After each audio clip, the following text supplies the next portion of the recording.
Welcome back, Adras and Daedras, Khajiit and Bosmer. This is the Elder Scrolls Lorecast, and that's not everybody that I'm welcoming back, but, you know, everyone and everyone.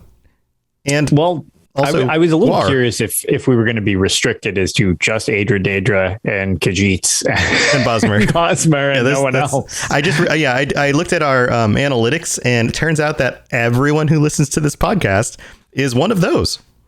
Wow. Yeah. That's, It's a very specific... It's a weird demographic with all the Ebonheart Pact pro agenda.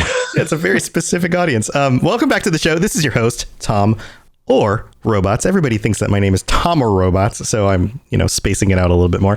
And I'm your host. This is the podcast where we discuss everything about the Elder Scrolls. And this show started out as a quaint little show where we kind of covered all the bases, but we get a little bit deeper with every episode. And this episode is going to be a little bit different. And I'm here with my co-host, the Lotus of the Doom. Welcome back, Lotus of Doom. Hello, hello. So, Lotus, I broke my pattern. We're going to call it that because This week I got super excited about Deadlands coming out on PC. And I've been streaming in the mornings. I moved my stream over to YouTube, to the Robots Radio YouTube, and my stream was going well. And I turned on Elder Scrolls Online, and lo and behold, the Deadlands was there, and the quest was waiting, and my chat was there. My stream friends were there, and we stumbled into a portal, and off we were. Ta-da. Into adventure. Now, have you finished the previous chapter? Yes. Okay. Yes. And have you done the prologue going into this one too? No, I missed that somehow. I didn't remember that it was there. Yeah. Which was really funny on stream later after I finished the initial quest sequence. You know, when you finish the sequence of quests and you get the big reward at the end? Yes. You get a skill point and some sort of special armor or something, right? Yeah, so, or a memento or something. Yeah. Yeah. So I finished that first little sequence, and that went up on this feed as, gameplay, and with a big warning saying spoiler, because, for a while there I was doing those is in between little bonus episodes. So that went up. So if you guys listened to that and enjoyed it, I hope you enjoyed it. That was a, little bonus episode I put out there. And we got done with that quest, and I was looking through the Crown Store, and I was like, oh, I didn't collect this thing. Prologue. Wait a minute. I didn't collect the... Oh, yeah, I didn't do the prologue. I was just like, what? Yeah, theoretically, You could also get it in your main hub city as well, which I just am about... I'm on the last quest of the Blackwood chapter. Because I similar to you, I kind of like going through in one big thing. So I've been delaying, I've done the dungeons and stuff, and I've been doing side quests, but I've been delaying. And now that things are getting close to being released on console, which is my, main, I started to go through and connect everything, and it's very good, but it's actually, without spoiling anything from that either, not the direction I expected whatsoever. Yeah, so I'm gonna have to go back and do the prologue because I understand where things are going because I did the first part of the Deadlands stuff, but I'm missing a little bit of the connective tissue. So sure, I'm gonna go back and do that. But let's back up a little bit. This episode is not spoiling any of that content. So just so you're aware, you don't have to listen to that game episode if you're just catching up on the episodes. And this episode will not be spoiling any of that content. But this episode is inspired by the fact that we are now going back to the Deadlands. We're going back to Oblivion because it is time for us to revisit the Elder Scrolls IV and discuss some of the things that happened in the Elder Scrolls IV Oblivion and what was actually going on in the main quest line. And this might actually turn into maybe what we're talking about this month. This might be this month's theme because we're going to see where this goes. Because it's been a little while since we've been back to Oblivion, and we've talked about Oblivion on this podcast before. There are definitely bits and pieces of the lore that have to do with the events of that game. And, I think that it's time, Lotus. I think it's that time that we revisit the main quest line. We talk about the events, the people that were involved, the organizations that were involved, the Daedric Lord that was involved, and all of the things that were going on there. Because I think as we get through the Deadlands stuff, there's going to be some connective tissue and some interesting lore bits that are going to come to the surface. Yes.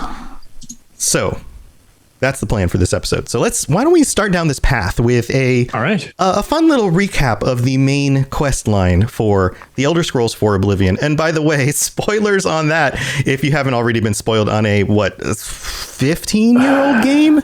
Yeah, it was 2006, I believe. 15-year-old game. This would be spoilers for that, as well as anything I might be able to tie together.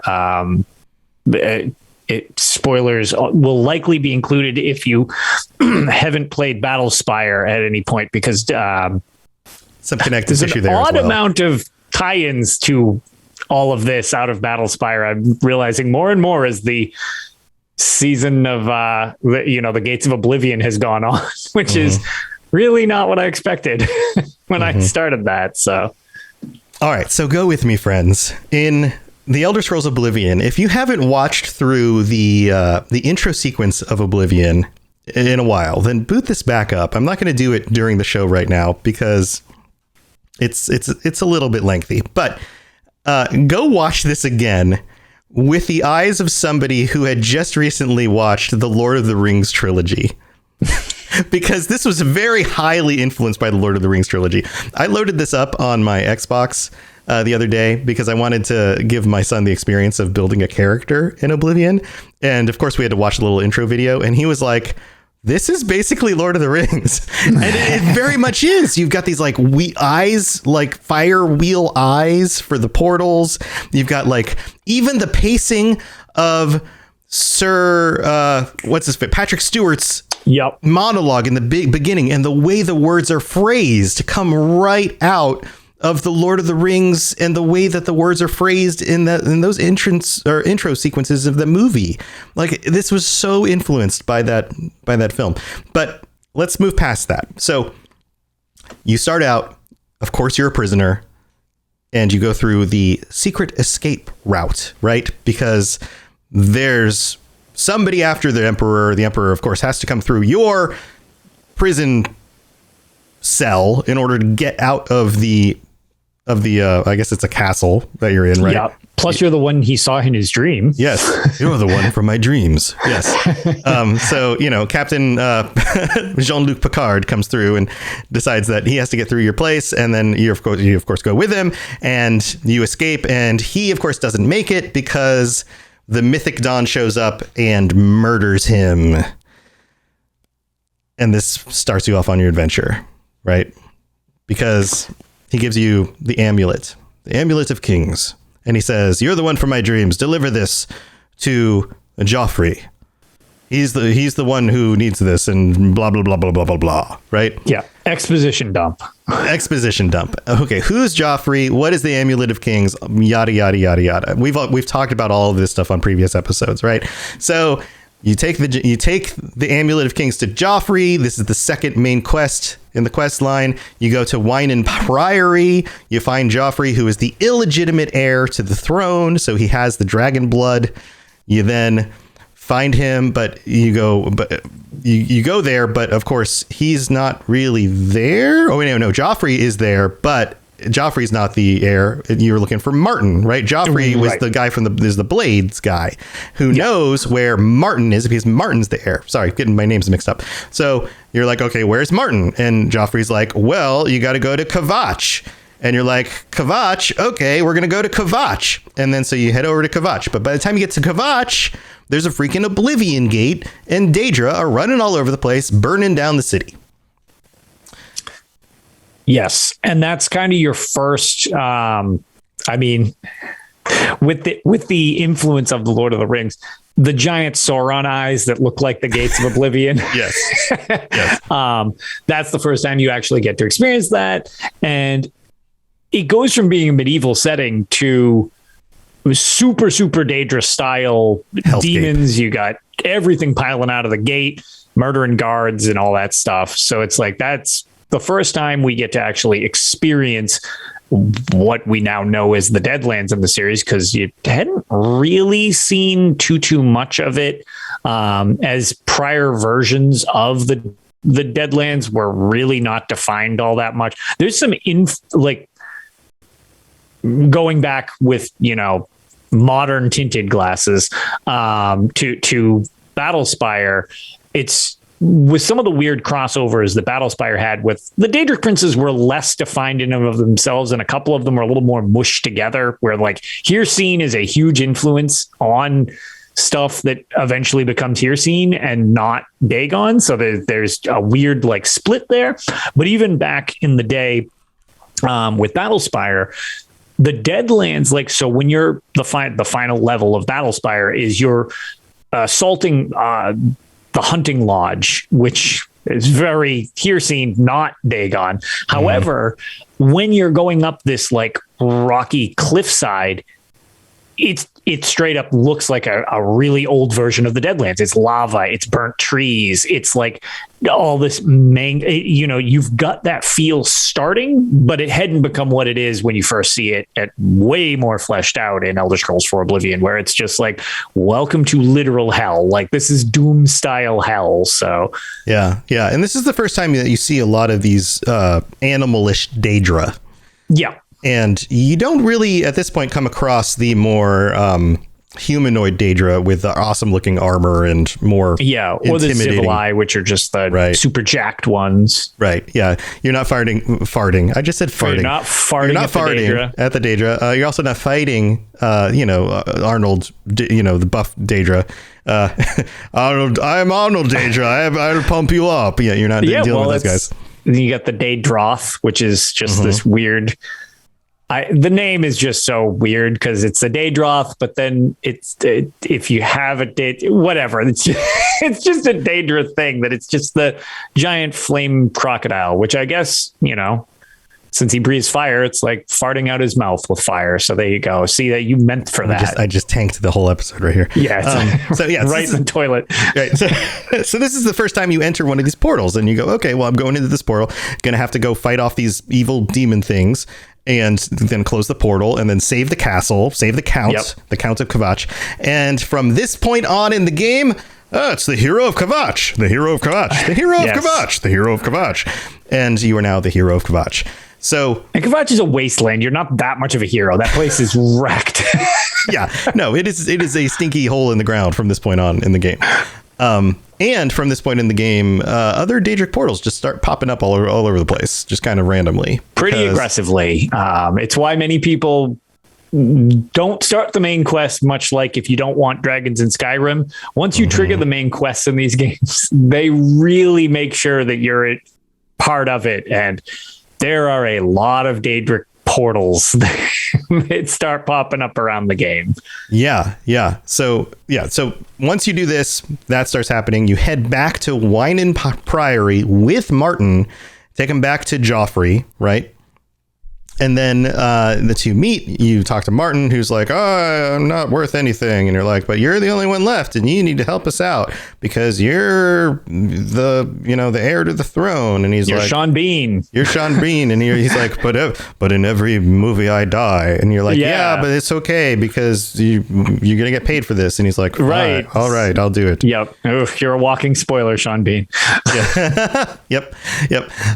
So then we move on to the Path of Dawn, which is the next quest, and that's where you have to return to Barris in the Imperial City, and you have to track down the stolen Amulet of Kings because it was then stolen while you were off on this quest. So you got to go get the Amulet of Kings back, and so you go and do that. And then we go to the Dagon Shrine to find and infiltrate the Mythic Dawn's shrine. Now, during this quest, you actually have the option to, I believe it's this quest, you have the option to join the Mythic Dawn. Do you remember this? Vaguely. If are we going to go into what happens if you agree? Because I'm pretty sure I do remember this, and I don't think it goes well for you if you agree. So the Mythic Dawn is really interesting, and we might want to just skim on this a little bit because we can do an entire episode about the Mythic Dawn, as well as the Waking Flame from ESO, which is the kind of precursor cult that does baby Oblivion portals. Baby Oblivion portals. That's true. They are kind of baby Oblivion portals. Yeah, but almost like their test bed type of thing. Both of the cults are kind of involved. I like the Mythic Dawn better, but they're competing for your love. Compete for my love. Which group will I join of sadistic murderers? But yeah, we might want to just skim over them real quick as their connection to everything. Yes. So the Mythic Dawn is these guys love some Dagon. They love Mehrunes Dagon. They love big old daddy Dagon, and they're trying to bring him back into Tamriel. Yep. But first, they're going to bring in a bunch of Daedra into Tamriel and prep everything for big old daddy Dagon to come in. So the world won't just reset itself without some help. Right. So they got to get it all nice and fiery and hot. They got to raise the temperature. They got to bring in some big old, dragons and things, but not necessarily dragons, but, demonic looking Daedra. And in order to do that, they've been using the teachings of Mankar Cameron, who is of course, a high elf who has been studying the Mysterium Xarxes, which is the artifact. It's an old book, and he wrote a book about it called the Commentaries on the Mysterium Xarxes, and that is the book that they've been using to open all of these portals. And the Mythic Dawn actually are hiding around in the game, hidden as a bunch of regular people walking around in all the towns. And you don't actually realize this until a certain point in the game where you choose to stand up against them. And then as you're just walking around in the town, they'll just like throw off their robes, poof, and turn back into their regular robes or whatever else they're wearing. And then they'll go cultist attire. So they're cultist attire. Right. And then they'll say something like, "Die, unbeliever, for Lord Dagon." And then they'll start attacking you and things. Yeah. So, but you actually do have an option of joining them at one point, and that usually runs as a very temporary thing in order to get what you need in the quest. Yeah. But you could actually join them non-temporarily, and we'll talk about that maybe in a future episode. So, that's the cult who's behind everything. They're the ones who assassinated the emperor, and now you're heading over to their shrine. And there is an option at this point for a kind of a sub-quest called Attack on Fort Such, where you help a group of soldiers close an Oblivion gate. This is a second one. Then the next quest on the main quest line is called Spies, where you track down those that have been spying on the Cloud Ruler Temple, because how do they know what's going on? How did they get the amulet? Right? Then we find out, so in order to deal with everything that we need to deal with, in order to actually deal with these Oblivion gates, we need to figure out what magical items we need, right? So, of course, we have a hunt for the magic items quest line, but we know that there's 4 and we don't know what they are yet. But the first thing that we find out is which one the first one is. And it turns out that Martin determines that we need a Daedric artifact. And this is kind of fun and this is one that I didn't remember until I restarted researching this again, because it has been a long time since I've played through the main quest line of Oblivion. Because Oblivion is one of those games that's really fun to jump back into and do the Dark Brotherhood quest line or that kind of stuff. But actually jumping through these games and doing all the main quest lines isn't one of those things you usually do again too often. At least I don't. No, same with me. I tend to play perpetually. I'll go back to my file and just find things I haven't done. And since these games are immense, a lot of times I don't ever redo something. And it's like, I have 2,000 hours in this game. I've done the main story once or twice. It's so no, I'm very, very, very similar situation, actually. I've been wanting to play through Oblivion again. Yeah, because it's been a while. It's been a while. It's a great game. So, so we need these artifacts to actually open a portal to paradise, to Mankar Cameron's paradise, which is where these souls of the followers of the Mysterium Xarxes or the Mythic Dawn. I mean, they are followers of Mysterium Xarxes too, I guess. Right. But that's what Mythic Dawn, where they go when they die. Right. So they go to this paradise that he's created, which is its own little Oblivion place. It's his own little, like a pocket realm, deal. Yeah, kind of tiny. Yeah. Okay, so you have to go to Azura's shrine and find one of these Daedric artifacts, and it can be, and all of these are going to sound familiar because we've talked about all of these before. Yep. Azura's Star, the Ebony Blade, Goldbrand, the Mace of Molag Bal, the Mask of Clavicus Vial, the Ogma Infinium, the Ring of Khajiit, the Ring of Namira, Sanguine Rose, Savior's Hide, the Skeleton Key, the Skull of Corruption, the Spellbreaker, the Volendrung, or the Wabbajack, which, now that I know so much about all of these things, sounds kind of insane. Doesn't it? Well, yeah. So the other thing that I think we've mentioned this on the show, so I'll be brief about it, but just to bring up, in case it's not in the specific part you're reading, I was trying to browse through our recap of it, but like you said, you bring one of these Daedric artifacts, which is, again, these are all powered by the other Daedric princes or demigods in this situation. And speaking of joining creepy cults, one thing that's really neat is you get a specific dialogue option if you give Martin Sanguine's Rose. Oh. As opposed to one of the other Daedric artifacts, because it turns out Martin used to be a follower of Sanguine and was in a Sanguine cult. And he will actually remember, if you give him that as the artifact choice in this scenario, he'll bring up specifically that he never thought he'd see the rose again and back from a prior life type of deal. So it's like that was one of his things in his past, that apparently he had some dealings with Sanguine, and you get that option, or you get that dialogue just if you give him the Sanguine Rose as opposed to one of the other artifacts. That's awesome. These are the little things in these games that really make them so interesting. It's really neat. I didn't know about that for the longest time. I just recently found out about that and then messed with it. I was like, this is so cool. Right. So this all comes from a book called The Modern Heretics. And then you basically choose which of these to go seek out. You go find it. You bring it back to Martin. And then that is the first of 4 artifacts that you need to go find. And each of these, of course, comes with its own abilities. You know, you can use these and use them in the world. And it just seems like, I mean, we know how powerful some of these are, or how malicious they can be, which is, kind of, like when you're first playing through this, it's just like, this one sounds cool. Right. And back in the day, mine was solely from a gameplay utilitarian standpoint. I was like, which of these is the least beneficial to me? And I will give up that one because I'm not directly using it. Like Spellbreaker was off the rails good as a shield.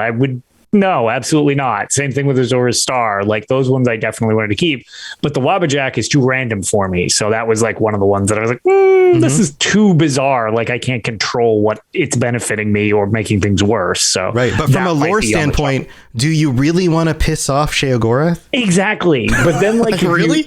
Right. So outside the game perspective and into like the lore perspective, it's like, that's probably a bad look if you're like, your artifact's not that great. It's like, I know. Yeah. Fragile Shark in chat says the Mask of Clavicus Vial was the one he handed over. Like which of these, who do you want to like put on your bad list? Right. Because, squandering a sacred artifact of a Daedric prince, probably not a great look in their eyes. So, yeah. So this is, I don't know. There's something about this part of it that I'm just like, I don't know about that. It just makes me pause. But speaking of taking pause, we need to pause to thank our patrons. So why don't we go do that? And then we're going to come back with the second half and the end list of the quest line here, because this is, of course, where it gets even more interesting. So we'll be right back. The skies are marked with numberless sparks, each a fire and every one a sign. Welcome to the middle of the show. This is where we get to thank our patrons for being freaking badasses and supporting the show, because you guys are just total badasses, including our Daedric princes, who we are definitely not throwing your artifacts away. Daniel, O and Noodle Al Dente. Thank you for supporting the show. You guys are amazing. And all of our other patrons, all 53 of you, you guys are awesome. Also, you know what else is awesome, Lotus? I got some notifications that the t-shirts, some of our t-shirts for the patrons that were already signed up when we got those set up on the Patreon just a few months ago, went to print. And I even heard that one of them already went out and went to shipping. And oh wow, that's efficient. Yeah. So yes. So very, very, very soon, if you are a tier 4 or higher patron, you should be getting notifications that your t-shirt has either gone to print. I don't know if they sent out actual emails for that, or has begun shipping. And so Again, let me remind you, if you have not updated your shipping information and you are a patron, if you are a level 3 or level 4 or level 5 patron or level 6, we don't have any of those yet, but if you do sign up as a level 6, make sure that your shipping information is correct and is entered into the Patreon. Get the included stuff that Tom designed. Get the included, you're paying for it. Get your t-shirts. It's part of the thing. It's part of the thing. I want you guys to be happy and awesome. I would absolutely love for you guys to get these, to take some pictures, show them off. I want to see what these look like, because I'm really curious to see the stickers and design. Oh yeah, because I'm not getting them. We're not getting them. These are not for us. I can't get these, but you guys are getting them, so I want to see them. So please share pictures on the Discord, share them on Twitter and wherever. And just thank you for being a part of this, you guys. You genuinely, from the bottom of my heart, I never expected when I started podcasting that you guys would be here supporting it. So it really does. It's one of those things I wake up every day and I'm just like, I can't believe that I get to do this for a living. So thank you so very, very much. Also, please come and hang out with me on YouTube. I moved my daily morning streams over from Twitch to the Robots Radio YouTube for like a dozen reasons, because YouTube is going to kick Twitch's butt. We're still doing the podcasts on Twitch. But what are you going to do? What are you going to do? I mean, I'm still on Twitch with most of my stuff, but I mean, we won't go into the Twitch rabbit hole because I don't want to get us banned from Twitch. Yeah, we're not going to get banned from Twitch. But I have a number of reasons why believing that doing my game streams on YouTube are a much better idea. And so thank you for those of you who have decided to follow me over there. We've been having a lot of fun. And you know what? Last thing I'm going to point out, we did a little poll today during the stream about, with the anniversary edition of Skyrim coming out, if we should be playing that when it comes out or doing some more Skyrim VR. And Skyrim Anniversary Edition won out 81% on that poll. Fishing incoming. So everybody wants to watch me fish in my sexy Santa outfit that they also made me buy. Oh yeah, wow, cool. I had just gotten that out of memory, but I appreciate you bringing that back. Yeah, and if you don't know what I'm talking about, you need to go look up the pictures on Twitter.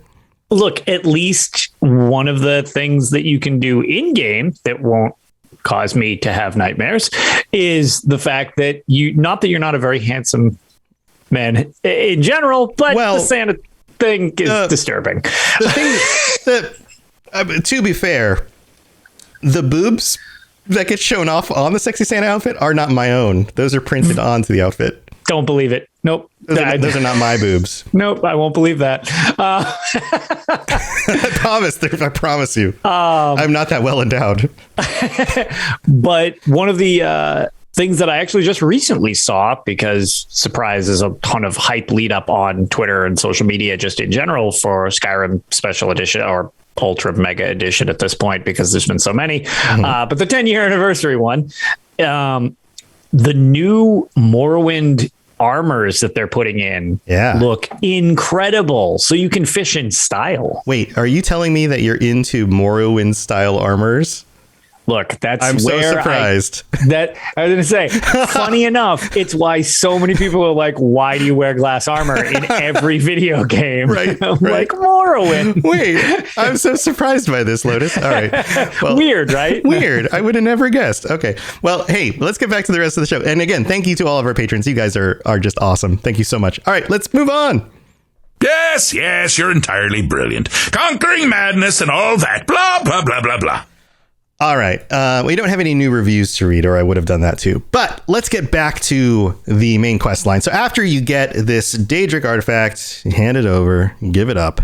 you are now back to the main quest line, and you have to go back to the Bruma Gates, and you have to help close another Oblivion gate out there. You have to help a guard close another gate, and you can do another optional kind of subquest called Allies for Bruma, where you're asked to bring in reinforcements for Bruma from other towns. Do you remember doing this? I do. Gathering the reinforcements? Yep.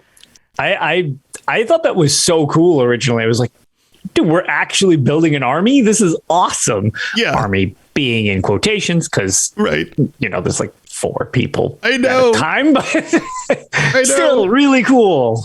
I kind of felt like when I first did it, I was like, oh, cool. We're going to have like a whole bunch of, and then you do it and it's like, oh, yeah.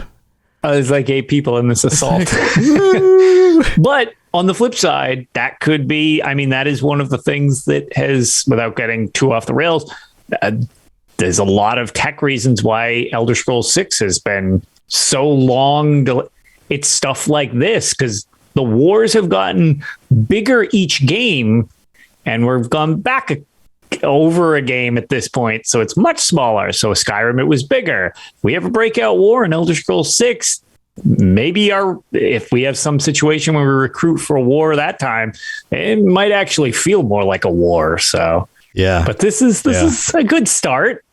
It's a good start. It's true. It's true. It's a small start, but it's good. It's really cool in concept. Yeah, they had the right idea. Yeah, we were just limited by the tech of the time. Yeah. The 360 and PS3 did not want to run this game to begin with. No, they didn't. But we get to move on to the next quest, which is called Blood of the Divines. Now, this is one of the quests that really starts to dig into some of the lore bits here, because we are now quested with finding the second artifact, which is actually the blood of a god. So that makes you go, okay, the blood of a god. What god has blood that we can go get? Well, you guessed it. Talos is a god and bled in Tamriel. So we have to go find Talos's blood. Now, Joffrey learns that the blood of Tiber Septim, Talos, can be found on his armor in Sancre Tor. So we have to go to those catacombs, which were sealed by the first Grand Master of the Blades. And any who have tried to explore have never returned. And he gives you a key and wishes you luck, and you have to go get the blood. Remember this? I do. I actually don't really remember the crypt itself. I do remember being sent there, and I have like no recollection of what the deal was when I was there beyond the quest itself. Mm-hmm. Yeah. So the concept here is really interesting, because this is cool in a lore standpoint, because it really solidifies this concept that Tiber Septim, at least in the context of this requirement for this spell that is being cast, both is confirmed to have been mortal and a god. Yep. According Oddly enough to make the cut. According to the confines of whatever spell is being cast here, he is classified as both. And it works, because the spell works in the quest line. Like, we come to find out, spoilers, it works. The spell works. Yeah. Like, ta-da. Spoilers, the game doesn't end in tragedy immediately. Right. They're not like, oh, something went wrong. It was the blood. The blood didn't work. Oh, it didn't work. So you get the armor, right, and the blood works, which is super interesting, which, like, so many of us have much better recollection of playing Skyrim. We're going to play the 10th anniversary edition of Skyrim coming up, but we've got, 5 years better memories of Skyrim, plus all the years that we've been playing that, because it's a much more replayable game, being that it's 5 years more modern and has all these mods that work better on it than Oblivion and all. And 110 remasters. Yeah, and 110 remasters and all that. But yeah, and there's so much of that debate in Skyrim around Talos and Tiber Septim. Is he really a god? And the elves trying to say, well, no, he's not. But according to this right here, and the fact that this spell works, he is. Yeah. So what do you make of that? I was going to say, this is really, it's why it's one of the few things that I was like, I don't know. It's hard to dispute. Like, It's got to be some type of weird divinity going on there to have it at least qualify enough to make the cut. Right. So I think that's interesting. So we get that. That's the second one. The next quest is called Miskarkand. And this is where you have to go recover a great Welkin stone. The Welkin stones, if you don't remember the name, are these very powerful gems. They're like crystal-like gem things. And they were used by the Aelids. And the Aelids, of course, being the elven race that used to live in Cyrodiil back in the First Era before the Alessian Rebellion, and where many of them were murdered, and the land was taken over by the Mannish races, and the empires of man eventually displaced them and took over the area. But of course, so many of the ruins in Elder Scrolls IV Oblivion are Aeliid ruins that you find, and they're beautiful, and yet they're kind of spooky and barren. And so many of the gems and things that you find have this, what color would you call that? That bluish aqua. It's almost like this haunting. Yeah, it's like a teal type of. It almost looks like if you picture like a commercial for a tropical resort, and they're like, oh, and the beautiful waters, and it's going across that. Yes. Picture that in glowing form. Right, but in a very dark, empty, echoey crypt. Like chamber that used to be a living space that must have been beautiful at some point, at least beautiful to Aelids, right? So these Welkin stones are very powerful. They're almost like ancient batteries for magic. It's kind of how I would describe them. You think that's a good description? Yeah, that's actually exactly what I was going to say. If you did not mention that, they're like little battery packs. Because there's also there's the Welkins there's the Varla stones too, because there's the yellow one and then there's the blue ones. Mm-hmm. Mm-hmm. And I always mix up which is which, because I was going to say it's the Welkin. I actually was just Googling this. It's the Welkin stones are the blue ones that we were just talking about, right? Yes. And the Varla stones are the big yellow ones, but I think of it as like classifications of batteries on it almost. It's like, okay, here's your, D battery, and then you've got your little A battery, like double A batteries or something like that. Yeah, one's an AC connection and one's a DC connection. Exactly. Yeah, for sure. Sure, something like that. Yeah, but this is it kind of makes sense that this is like the power source in the mix, right? Right. You've got the blood of a god, you've got a Daedric artifact, the different kinds of potency and power. Now you've got like the power source, like the more earthly Magicka power source connecting into this, right? So you go and get that. Of course, you got to fight off some, zombie guardians and some undead things and goblins and things living underground. You go get that, and then now you're called to the defense of Bruma because a great Oblivion gate opens up outside of Bruma, and the gates are getting bigger at this point. The stakes are raising. The gates are getting bligger. Words are hard. Somebody told me I need to make a words are hard t-shirt. I should just make a words are hard t-shirt with my face just going like herp. They really are. They really are. But this leads us to believe that why would you make the gates bigger unless you're just trying to fit bigger things through the gates? What else is bigger that you need to fit through a gate? Look, I'm sure they just wanted more clearance. Right. That's it. Yeah. That's clearly it. Not that they're bringing anything bigger in.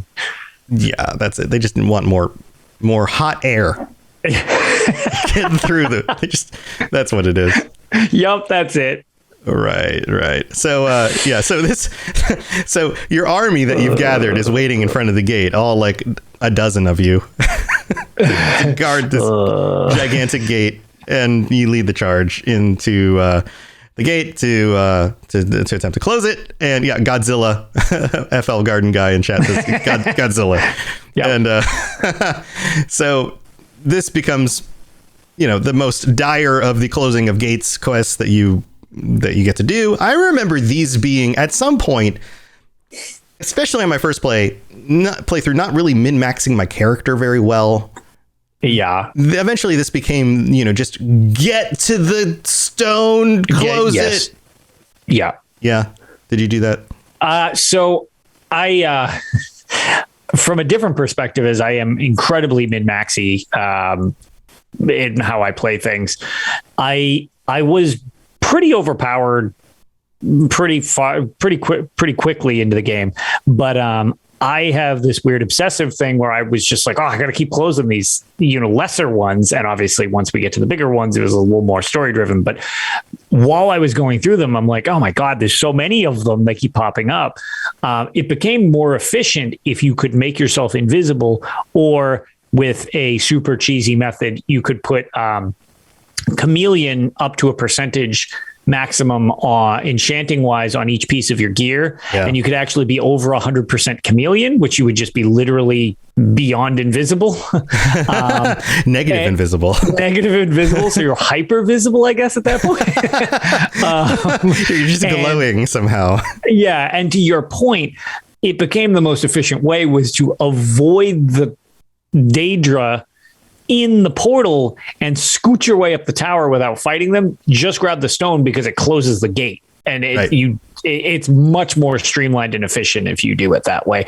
And most of those, the sigil stones that you get at the end actually gave you, you could use them for enchanting. Some of the enchantments were pretty good. Like you could get some pretty solid enchantments. I believe you could double enchant with them too, which was not really a thing otherwise. So yeah, it was definitely worth getting the stones, even if fighting, like you said, isn't necessarily your bag, or it was taking a while in some cases to get up them. If you could avoid combat and just grab the stone and be like, I'm out, it really was more efficient that way. Right. Especially because of the enchanting. I remember grinding some of just getting the stones. I remember getting pretty good at just like beelining it to the stones, getting out, like everything just chasing me all the way up the tower, and then just like train stone, white screen out. Yep. Yes, got it. Yeah. Yes. I remember doing that.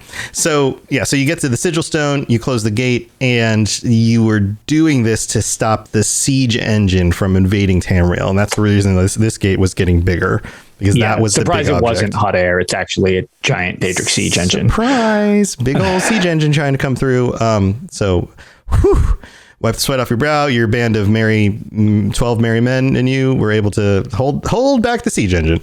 It's been a while, but during this final assault of them, you have a time limit, don't you? And they're like a literal time. Like, it's not just this, get around to the main quest whenever you want. If I remember correctly, 15 minutes. It was 15 minutes. Okay. Yeah. All right. So it's like which was kind of, stressful if you didn't know what the hell you were doing, but more so it's like, it was interesting that they actually put no, you can't just futz around doing whatever you want. You actually need to do this. Otherwise Tamriel is doomed. Chop. Right. No futzing here. No futzing. Also, what's fun about this is the siege engine. What else? What other popular series has a siege engine, like a really big one? Let's try to knock down the door. Yeah, it's fine. Oh, yeah, the Lord of the Rings. The Lord of the Rings. Return of the King had a big siege engine called Grom. No, there's definitely no more correlation. Yeah, it's super Lord of the even the way it's portrayed when it's coming through, it's super Lord of the Rings influenced. The parallels are uncanny with these games, especially with so many. Well, I mean, the old Lord of the Rings being super popular at the time. The whimsical art style that's kind of Oblivion's thing. Yeah. It just had so many things, even just cosmetically, that just had such a strong tie-in to the films at the time for the Lord of the Rings, because they were at real high popularity at that point. Absolutely. Another fun thing about this quest is when you return to Bruma from Cloud Ruler Temple, you find that they've erected a statue of you as the Savior of Bruma. Mm-hmm. So now you're not just the savior of Kvatch, the hero of Kvatch. You're the savior of Bruma. Yep. The hero of Kvatch. The hero of Kvatch. The hero of Kvatch. The savior of Bruma. Yeah. So you get your own little statue erected, which I haven't tested this, but I think just looks kind of generic. Yeah. I hope. Yeah. I want to make a really ridiculous looking character and see if the face on the character looks super dumb on the statue.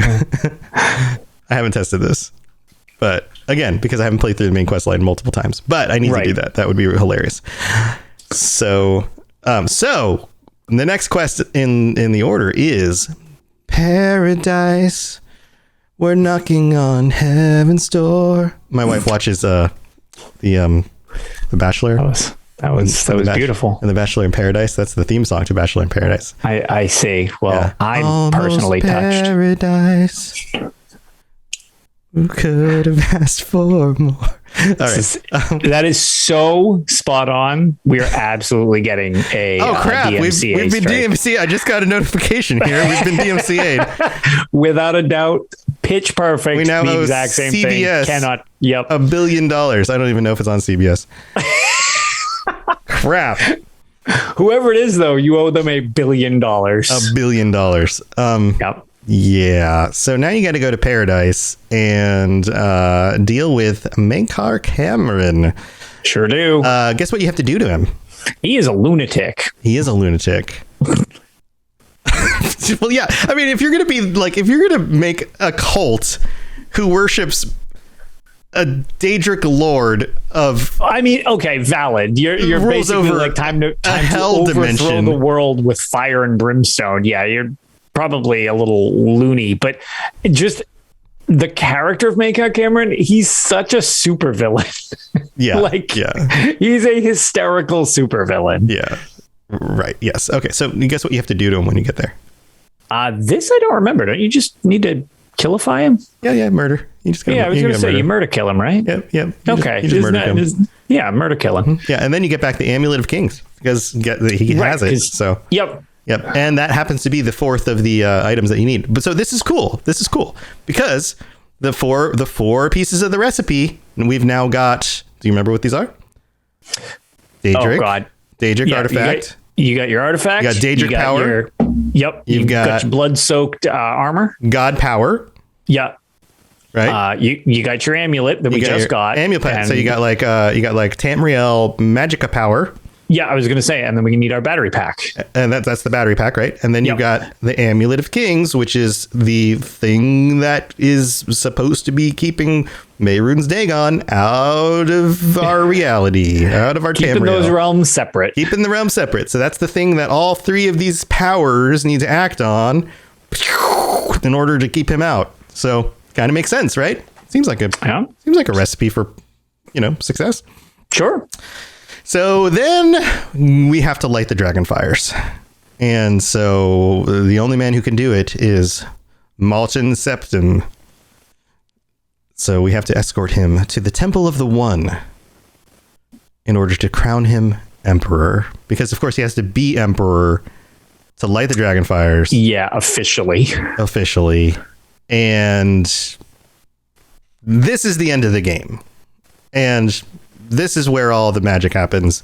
And effectively, this is where everything goes nuts, right? Because in summary, Mehrunes Dagon shows up and starts stomping around all over the place. And Martin goes all dragon Super Saiyan on him and turns into freaking Akatosh's avatar. Yes. Or another thing that I, at the time, because I wasn't as big into like the stories to them, because my only prior experience was Morrowind and I couldn't figure out what was going on for the longest time in that game. And I was like, oh, a sequel to the game that I don't really understand, but I really like. It reminded me of Liu Kang's fatality from Mortal Kombat. Who's ever played that? Where he just straight up turns into a super dragon. Yep, super dragon. So both of them are gigantic and are start marching around the Imperial City, duking it out. Yep. And while everyone's just running around, like all the little people are running around going, ah, and there's Daedra just like attacking everybody. Remember this? Yeah, it was. I remember that being like mind blowing graphically at the time. Oh yeah, as well. I was like, how is my 360 not literally engulfed in flames? With all that's happening right now. I mean, I guess there were kind of flames. Yeah, no, I broke a lot of those with the Red Ring of Death. So, so that happens, and of course, the dragon side of this wins out, and everybody's saved, but Martin doesn't survive. Told you Sean Bean was a walking spoiler. And you receive your reward for saving the world. Which means you get like Imperial dragon boots and a cuirass and gauntlets and greaves and a helmet. Yeah. You get your super suit. And that means that you get like lots of big resistance to magic and frost and poison and fire and shock. So congratulations. But you also saved the world. Then you saved the world. Congratulations. But now there's no more emperor. There isn't. And the dragon fires are technically no longer kind of lit. Is a weird side effect, which has had some rippling effects in the series where, well, that was kind of like we had mentioned, the way to keep things separate. So that was a little weird. This whole event had other things taking place outside of Cyrodiil itself. We had, everybody's favorite story about the Argonians, where these Oblivion gates are opening up everywhere. Is around this time period as well, where they fight back, into the Oblivion portals shortly, or also around this time, Morrowind goes kaput. Morrowind goes kaput. Yeah, that's true. Yep. That's another big event around this time period. Yeah. So I guess the question then is, was this actually a success? I mean, Mehrunes Dagon doesn't stay in Tamriel and, make up residence here. He doesn't just move in, but this effectively ends the line of emperors. It puts out the dragon fires. It severs the power that the Amulet of Kings had in separating the realms. It's true. And one long-standing thing, which we don't have our answer to yet, because the series the time limit has kind of concluded canonically with the Elder Scrolls V Skyrim. There hasn't really been much discussed past that yet in the canon series, but to the point of, did Dagon actually succeed in this? Because the idea was revolution and to overthrow, and like that, these are parts of him beyond just destruction and all this stuff.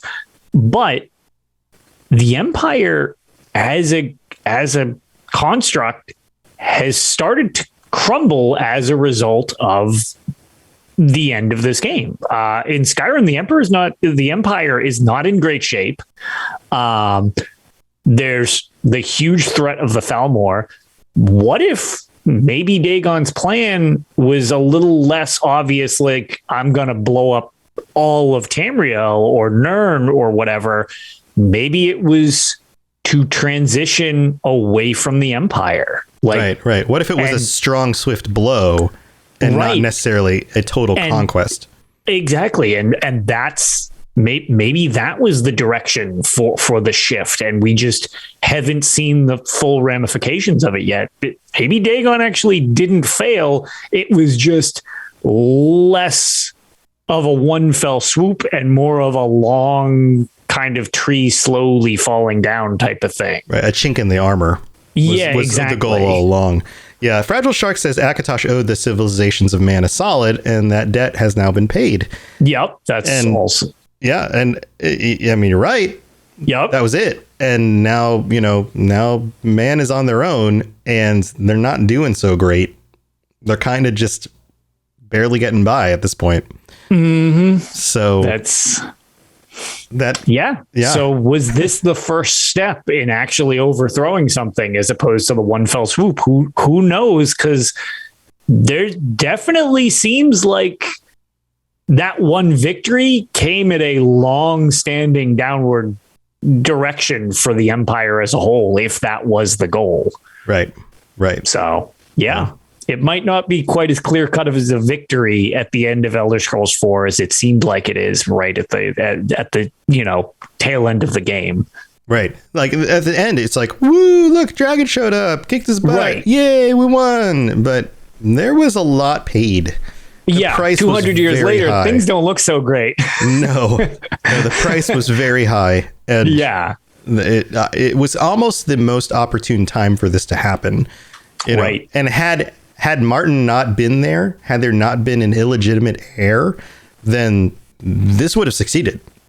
Exactly. And with going back and kind of tying in to close stuff up, with the current situation in with the Gates of Oblivion year going on in ESO, which takes place hundreds of years prior to Oblivion. Some of this was kind of, again, we're not going to go into spoilers. I can't even spoil the Deadlands because I haven't played it yet. But some of this seemed like there were plots afoot, which we won't go into, and some debts being dealt with from the Longhouse Emperors. But at the same time, when we see the Oblivion portals kind of showing up, the little like mini rifts, it almost seems like, okay, here's a little bit of like a test bed for what came to a bigger fruition in Elder Scrolls 4.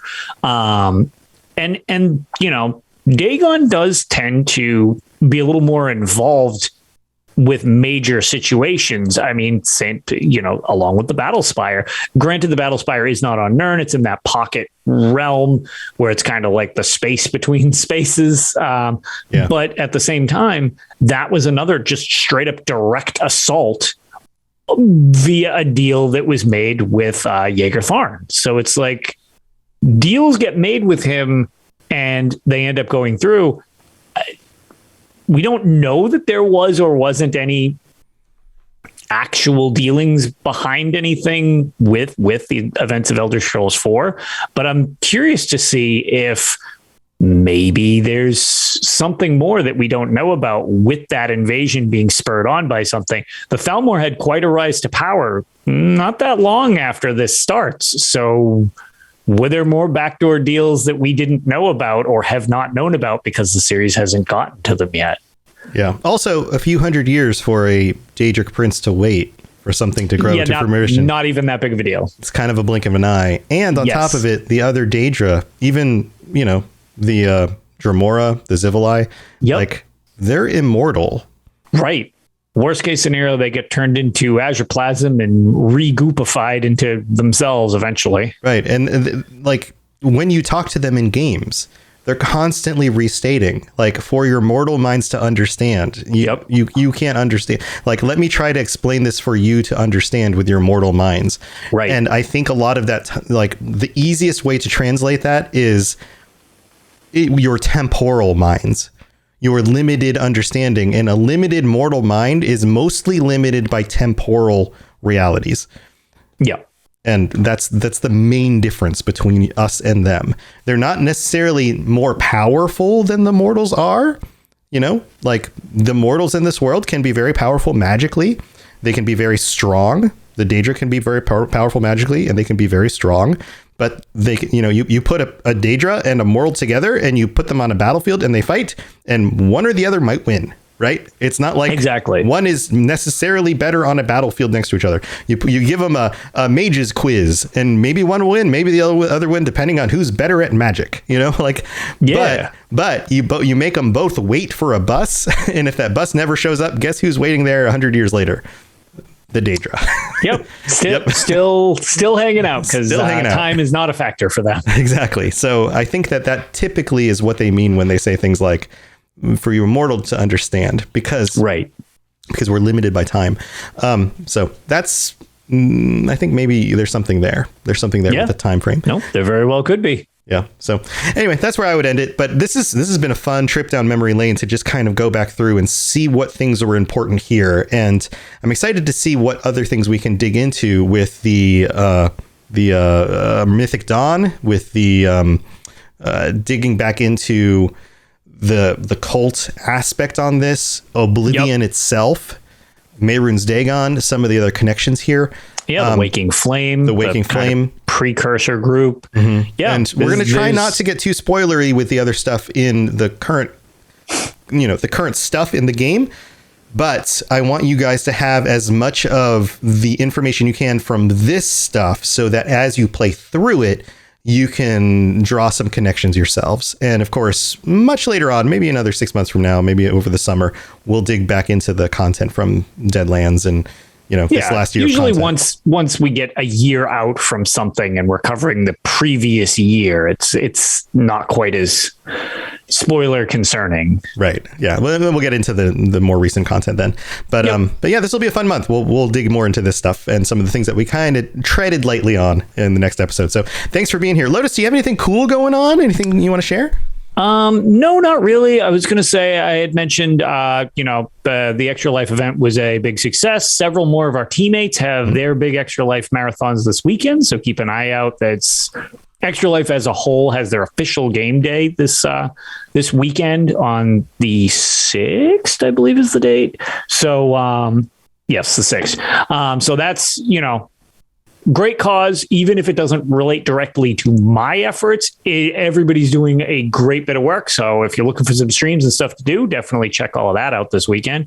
And otherwise, I have got, we kind of had a quick little fill-in episode for everybody for Tales of Tamriel. Now that I'm like the current host of the show, I've kind of rearranged things a bit, what with real life kind of being problematic for some of the other guests, or just kind of shifted interest for the moment. So I've got some pretty interesting topics and guests lined up for that coming up, and we should be good to go with an episode that we had originally planned, but ran into some scheduling conflicts with everything.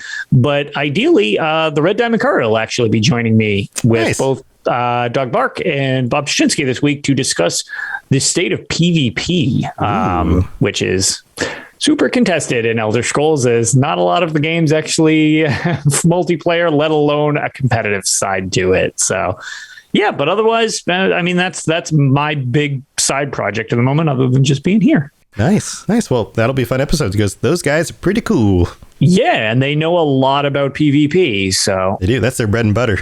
That's their go-to. They're like the sole PvP podcast for Elder Scrolls Online. Like nobody else really focuses on that. That's true. Yeah, if you look at any moment on my, if I look at any moment on my Steam friends list, and I glance up there, and there's good old Bob. Yeah. In ESO. Yep. And I'm playing Battlegrounds or Zero. Picture him playing PvP. Probably what he's doing. Yep. Yeah, man. So yeah, have fun with that. Say hi to the guys for me. But if you don't know, the Red Diamond Courier is a podcast on the Robots Radio Network. And if you're into Elder Scrolls Online and want to learn more about the PvP stuff in the game, then that is absolutely the place to go. They talk about other things in ESO as well, but that's mostly their expertise. So if you're looking for something along those lines, go check it out.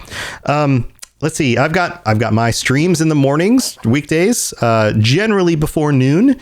So if you're looking for something to hang out, especially if you're working and want to just tune in something in the background, I'd love for you to come by. I'm now streaming the games on YouTube. I've moved over from Twitch to YouTube.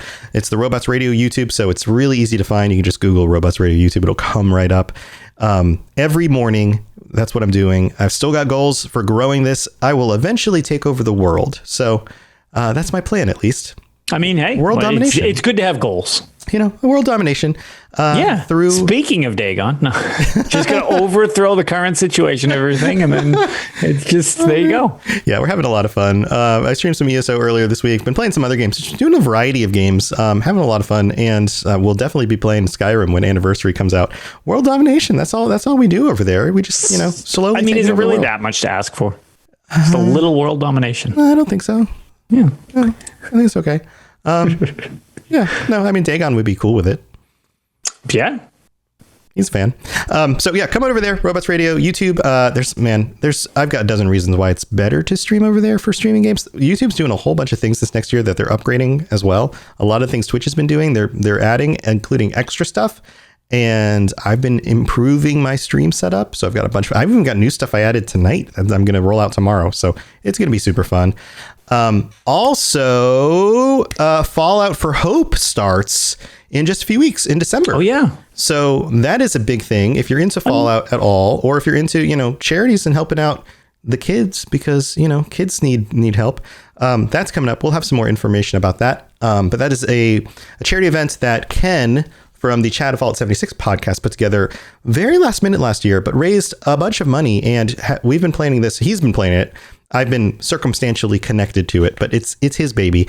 And there are over 106, I think was the last number I saw, content creators and streamers and people who are involved this year. It's going to be huge, and we're going to raise a bunch of money for charity. And again, I'm only circumstantially connected. I am like just a little itty bitty thing that's connected to this big gigantic thing that is mostly not my doing. So be aware, you're going to see some advertising and things for it. It's going to be freaking awesome. It's going to be like a week-long thing. It's going to be huge. It's another great cause and a great time. If it's even half as good as it was last year, it'll be fantastic. It's going to be amazing. So, and it seems way bigger. Yeah, it's going to be huge. There's going to be some really cool stuff going on. That's coming up in December. So stay tuned for that. And yeah, some other things. I've got other things in the works. So, you never know what you're going to get, including some new shows on the Robots Radio Rocket Club. Some new podcasters doing some really cool stuff, some really fun new ideas for shows. So, come join us on the Robots Radio Discord. There's a list of all the shows, and there's some awesome people. This is the best community on the internet. You guys are awesome. Thank you for being here. And Lotus, I'll see you next time. Chat, thanks for being here. Stay safe in Tamriel, because you never know when a Daedric Eye portal is going to show up in front of you, and a Daedroth's going to come chomping out and blow fire in your face. So damn it, Sean Bean. Freaking Sean Bean. All right. See you guys later. Bye everybody. Thanks for listening to the Elder Scrolls Lorecast. If you have something you'd like to contribute to the show, please reach out to us at elderscrollslorecast@gmail.com or on Twitter @ESO Lorecast. I really appreciate you listening, and I'd love to hear from you soon. You've been listening to a Robots Radio podcast. Smart shows for interesting people. Check out all the shows at robotsradio.net.